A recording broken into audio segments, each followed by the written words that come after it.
हाय दोस्तों, मैं हूं आपकी होस्ट गीतिका कौशल और आज मैं आपके साथ देखने वाली हूं प्रतीश चौबे की फर्स्ट टाइम कॉमेडी। उन्होंने तो बहुत बार कॉमेडी करी है, लेकिन मैं आपके साथ पहली बार देख रही हूँ। तो चलिए आइए देखते हैं। इकलौती रिक्वेस्ट है मेरी शो स्टार्ट करने के पहले। मैं 4 साल से रिक्वेस्ट कर रहा हूँ, मान लेना कि कोई प्लीज़ मेरा परफॉर्मेंस ना ऐसा ऑडियो वीडियो कुछ रिकॉर्ड मत करिएगा। बड़ा ही जेन्युइन रीज़न है मेरे पास उसका कि देखिए मेरा अपना डाला हुआ भी वायरल नहीं हो रहा है।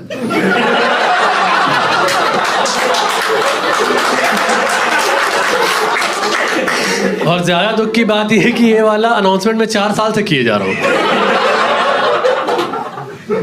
आप लोग बद्दुआ में बिलीव करते हो? एक होता है सुपरस्टिशन, एक होता है कर्ज। बद्दुआ और अंधविश्वास डिफरेंस है। काली बिल्ली रास्ता काटे गई, आप रुक गए, यू आर सुपरस्टिशियस। काली बिल्ली रास्ता काट गई, आप रुक गए क्योंकि उसकी छाती पे आपका नाम लिखा था। ठीक किए, रुक के इसमें बद्दुआ वाला एंगल से।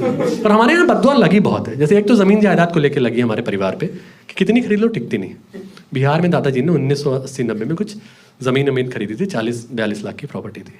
तब से कोर्ट केस ही चल रहा है और उस केस के चक्कर में एक दूर के दादाजी जेल में भी बैठे हैं। और जेल में वो वाले दादाजी बैठे हैं जो कोर्ट सुलह कराने गए थे।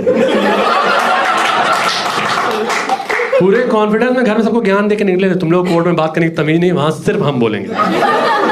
इतने भावुक हो गए, जज की मुंह पे उंगली रखने जा रहे हैं। चुप रहिए आप, भाइयों के बीच दरार मत डालिए।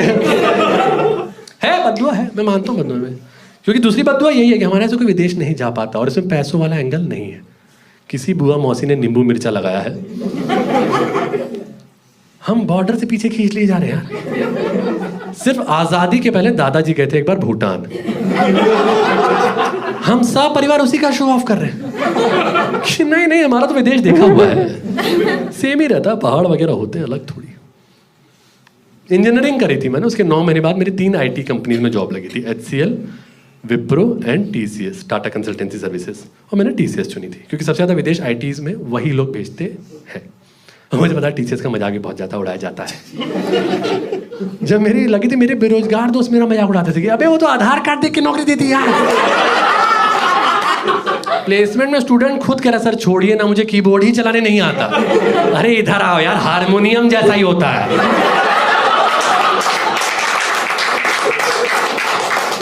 सीख जाओगे धीरे धीरे। मैंने खुद तबले से स्टार्ट किया था। जज्बा रखो। एक ऑल इंडिया बकचोद था, आप लोग जानते होंगे ना, इंडिया के बेस्ट स्केचेस आज तक AIB ऑल इंडिया बकचोद ने बनाया, तन्मय भट्ट का चैनल। बहुत मेरा फेवरेट था 2015 तक। एक्चुअली वो 2015-16 के अराउंड ना मैं TCS में था, तब इन्होंने ये TCS, इन्फोसिस, विप्रो जैसी कंपनीज पे एक स्केच बना लिया था, मास रिक्रूटर। देखा होगा ना कैसे ट्रक लेके गए हैं इंजीनियरिंग कॉलेज, ट्रेन डब्ड वाला तो नहीं देख लिए थे, ट्रक लेके गए इंजीनियरिंग कॉलेज रिक्रूट करने और सब्जियों की तरह ट्रक में भर रहे हैं बच्चों को, पानी वानी छिड़क रहे हैं। याद है उसका? याद है आप लोगों को? कहाँ है आज ऑल इंडिया बच्चों? बेटा जब बद्दुआ लगती है ना,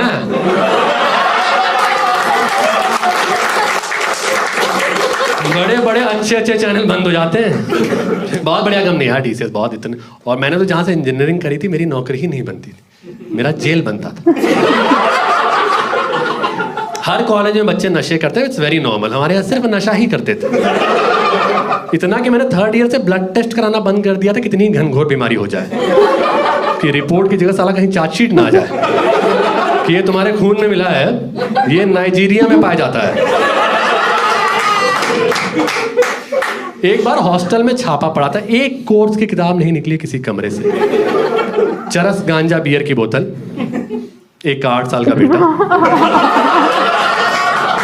गंदी किताबें, 8 साल के बेटे के हाथ में गंदी किताब। 3.5 लाख का एजुकेशन लोन लेके गया था इंजीनियरिंग करने और ऐसे ही वापस आ गया। पापा आ गए, कर्जा बड़ा है और दाढ़ी। अब मिडिल क्लास और लोअर मिडिल क्लास घरों में ना ऐसे ही कर्जा बड़ा रैंडम चल रहा होता है। अजीब चल रहा होता है कि 3 लाख लिए थे, 13 लौटा चुके हैं, खत्म ही नहीं हो रहा यार। उसमें अपना और ऐसे घुसेड़ दो ना बेरोजगारी के साथ वाला कर्जा। इतने ताने पड़ते हैं समाज से, तो पड़ते ही है। समाज से बहुत शादी वादी में जा रहा हूँ, कोई कुर्सी नहीं पूछ रहा कि बैठा तो है अपनी बाप की छाती पे, अब क्या आलती पालती भी मारेंगे ये। और अपने माँ बाप ना डायरेक्ट ताना नहीं मार सकते, उनके अपनी औलाद तो इनडायरेक्टली मारते थे। मुझे देखते ही ना पापा मम्मी जान मुझे घर के खर्चे डिस्कस करने बैठ जाते थे। फ्रिज की EMI चल रही है, वॉशिंग मशीन भी लेना था। कहाँ से ले पाएंगे, इनका एजुकेशन लोन भी तो बाकी है। कह रहे ये क्या होता, क्या करूं मैं यार, मंगलसूत्र नोचना शुरू कर दूं सड़क पे, आंटियां देख के लपक जाऊं, क्या करूं मैं यार। इतना प्रेशर देते थे, मैंने प्रेशर में एक बच्चे को ट्यूशन पढ़ाना शुरू किया, बच्चा ही फेल हो गया यार वो। उसकी मम्मी घर आके कह रही ये टॉपर था।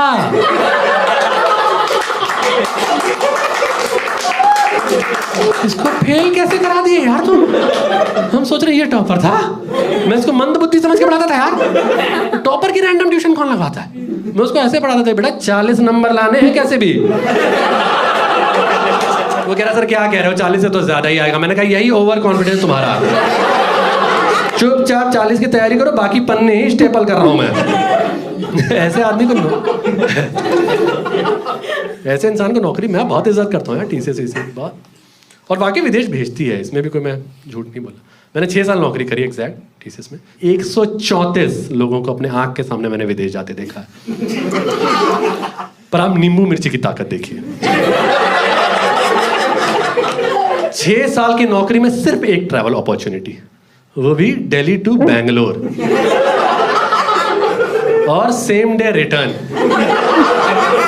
मैं कसम बता रहा हूं, पायलट सेम था मेरा। मुझे दोबारा देख के कह रहा है रह गए थे क्या।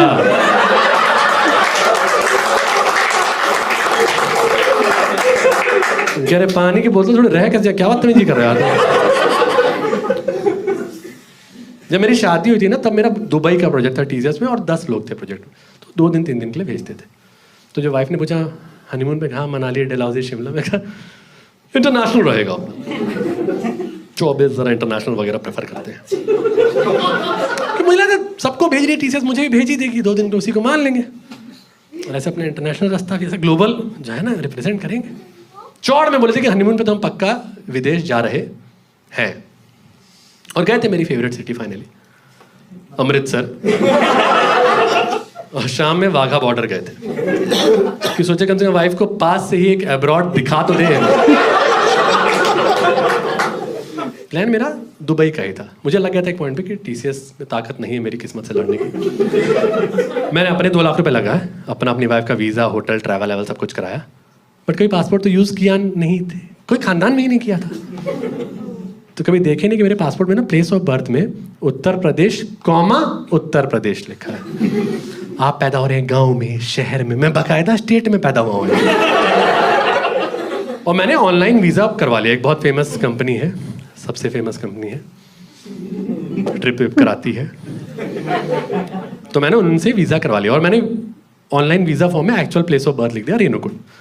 उन्होंने क्रॉस वेरीफाई भी नहीं किया, वैसे ही वीज़ा बना के भेज दिया। तो मेरे वीज़ा में प्लेस ऑफ बर्थ में टाउन का नाम है, पासपोर्ट में स्टेट का नाम। हम दोनों अपने अपने ट्रॉली बैग्स, डॉक्यूमेंट्स वगैरह लेके इंटरनेशनल एयरपोर्ट दिल्ली पहुंचे हैं, और 1 घंटे मस्त वापस भी आ गए। 1 घंटे का इंटरनेशनल ट्रिप दुनिया में किसी का नहीं रहा। मैं शायद अकेला ही हूँ जो इंडिया में भी डिपोर्ट हुआ है। और इमिग्रेशन वाले रिजेक्ट करते तो थोड़ी तसल्ली होती कि सरकार ने भगाया। प्राइवेट एयरलाइंस के एम्प्लॉय ने भगा दिया था यार। बैगेज चेक इन की लाइन में खड़े थे, वो 6 फीट का था उनका एम्प्लॉय, टक्सीडो पहना बढ़िया, उसे चेक वेक कर रहा है बैगेज चेक इन के लिए। शायद भीड़ होगी, जो भी रीज़न हो, डॉक्यूमेंट्स मैच करा के करके मेरी वैसे ही फट रही लाइन में कि खानदान पे कलंक तो है ही, फिर से बकैती ना हो जाए। इतने में मेरा नंबर आया तो कहता सर आपके तो दिक्कत है, क्या वो खानदानी है हमारा। वो तो मुझे पता ही, आगे बताओ। कह रहा सर इतनी बेसिक प्रॉब्लम आपने गलती की है, प्लेस ऑफ बर्थ ही नहीं मैच कर रहा है, वीज़ा में टाउन का नाम लिखे हुए, पासपोर्ट में स्टेट का नाम लिखे हुए, कैसे भेज दूँ, रूल स्ट्रिक्ट होते। मेरे 2 लाख रुपए लग गए थे, और इतनी उम्मीदें मेरे मुंह से निकल गया कि यार ये सुपर सेट ही तो हुआ ना।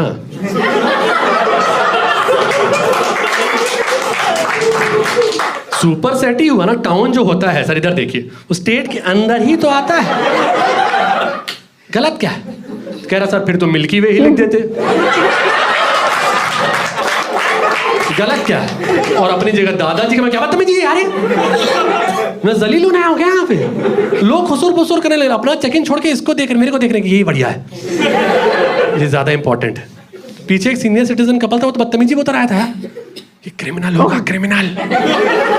मेरे आगे लगा तब से साले पे शक था हमको।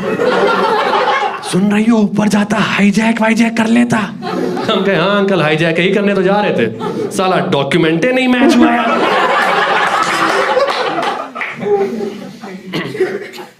फिर थोड़ी देर और जलील हुए, फिर उससे बोले जो एम्प्लॉय था प्राइवेट एयरलाइंस के, सर कुछ तो सोल्यूशन होगा, इतने पैसे लग गए, पैसे कैसे रोक दोगे? कह रहा जिससे कराया उससे बात करो। मैंने उस फेमस ट्रिप कराने वाली कंपनी से कॉल लगाने की कोशिश की, उनका कॉल ही नहीं लग रहा है। तो मैंने उसको बताया नहीं लग रहा है कॉल। साले ने इतनी घटिया बात बोली उस एम्प्लॉय ने, हाथ तक चुप थी। कह रहा कहीं सस्ता वाला तो नहीं करवा लेते सर। ये क्या तरीका बात करने का है? मना कर दो। ये क्या तो टोंट मारने बैठे हैं? इतना गुस्सा है मन के, साले को अकेले पीटू, उसको फील हो कि ग्रुप में पिटा है। पर ना महंगी जगह की एक वाइब होती है, आपका एक्चुअल नेचर ना यही अटक जाता है कि है इतना गुस्सा रहा पर निकाल ही नहीं पा रहे। बढ़िया मजाक उड़ाए, एक बार और उड़ा देते तो मजा आ जाता। फिर क्या थोड़ी देर और जलील हुए, उसी ऐप से शताब्दी का टिकट कराए, ट्रेन में बैठे निकल गए। दुआ दुआ से लड़ने की कोशिश ही नहीं करनी चाहिए, बहुत पावरफुल चीज होती है। पर इस इंसिडेंट के ना एग्जैक्ट 12 महीने बाद वो प्राइवेट एयरलाइंस बंद हो गई। पॉइंट इज गरीबों की हाय नहीं लेनी चाहिए। प्रत्युष चौबे जी, आपके लिए एक मैसेज है। वीडियो मेरा भी वायरल नहीं हो रहा है। एनीवे, मजा आया आपका वीडियो देखे। मैंने फर्स्ट टाइम देखा था। आपका मुझे टोन बहुत अच्छा लगा, आपकी मुझे प्रेजेंटेशन बहुत अच्छी लगी और आपकी बद्दुआ भी बहुत अच्छी लगी। चलिए, अच्छा लगा मुझे। आप बताइएगा कि आप सबको ये वीडियो कैसा लगा। Thank you, bye.